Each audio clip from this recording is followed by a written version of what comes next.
بسم الله الرحمن الرحیم. دا ګوره عزتمندو، دا د دې شهیدانو طلبه کرامو حفظهم الله او الله رب العزت دې د دې درجات بلند کړي. دا د هغې د پټکي مبارک دي. ګوره څنګه په اینو یې لړلي دي. دا دې ظالمانو ورته په اینو باندې رنګ پنګ کړي دي. الله رب العزت به څنګه د دې نه انتقام نه اخلي. الله رب العزت چې دا هر څوکي یا الله ته تېنه انتقام واخلي. خدایه د دې سرو وینو انتقام تېنه واخلي. خدایه دا د شهیدانو وینې دي. یا الله ستا د رسول صلی الله علیه وسلم سنت یې په سر دې پټکې. یا الله په هغې پسې خندا د هغې د وینو نه رنګ پنګ کړي. خدایه د دې انتقام تېنه واخلي. یا الله دا د دې شهیدانو خدایه غوښې دي. یا الله د دې انتقام تېنه واخلي. خدایه دا اندامونو ته وګوره. یا الله دا وګوره د قرآن صفحات دي. یا الله دا د قرآن صفحات دي. دې ظالمانو د قرآن په صفحو پورې خندا کړې ده. خدایه د دغې انتقام تېنه واخلي. خدایه د دې شهیدانو د وینو انتقام تېنه واخلي. الله یا الله شهیدان خدایه پاکه شهید ته هره ګناه معاف کیږي. خدایه ستا د نبي صلی الله علیه وسلم فرمان دی چې بغیر د پردي حقه شهید ته هره ګناه معاف کیږي. چې څنګه د شهید وینه ځمکې ته پرېوتې نه چې الله رب العزت یې ټول ګناهونه معاف کړي. خدایه دا د شهیدانو پرزي دي. یا الله یا الله د قیامت په ورځ دوی دو سره خدایه پاکه زمونږ هم ولاړه وکړي. یا الله موږ هم د دوی په صف کې راپاسې. او کومو ظالمانو چې دا ټوکړې د شهیدانو جوړې کړي د خدایه هغې ذلیله او رسوا کړي. خدایه ناکامه کې. خدایه په خپلو چالونو کې ناکامه کې. یا الله د دې شهیدانو انتقام تېنه واخلي. خدایه دا ګوره څومره پرزه کړي. الله رب العزت د دې تباه او برباد کړي. الله رب العزت د دې د حربي په همدغې استعمال کړي.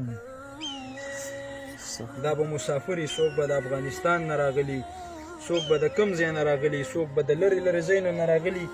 مور پلار به سبقونو ته رالیږلي چې سبا به زما زوی د مدرسې نه فارغېږي. او دې ظالمانو څومره ظلم وکړو. او درس شروع دی، قال الله قال الرسول شروع دی، د احادیثو کتابونه شروع.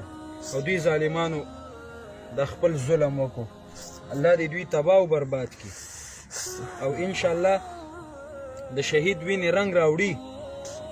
دا د الله قانون دی چې د شهید وینې باندې الله رب العزت نورو مسلمانانو ته توفیق ورکړي چې هغه شان رجال کار پیدا کړي. انشاءالله دا به الله رب العزت تباه او برباد کوي. داسې کسان چې څوک د دې شهیدانو سره دا حشر کوي لکه دا غوښې چې د شهیدانو د تنونو نه جوړې کړي دي. الله رب العزت به د دوی انشاءالله دشمنان خدای پاک دی دا کم کسانو چې دا ظلم کړی دی د دې د مددګاران او د دې د ناصرین او د دې د کومک کوونکي او دې د سره ناس پاس مرسته او دې له رعایت ورکوونکي خدای پاک دې دا ټول هلاک او تباه کړي.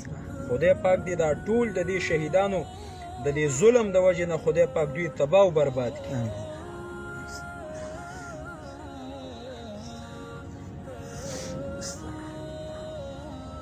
دا ګوره د دې مور پلار به څنګه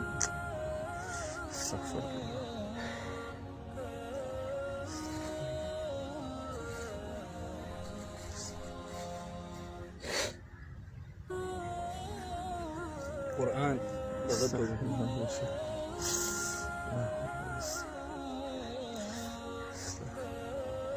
زی امیر صاحب دا کاڼي به لږ راغی صحیح.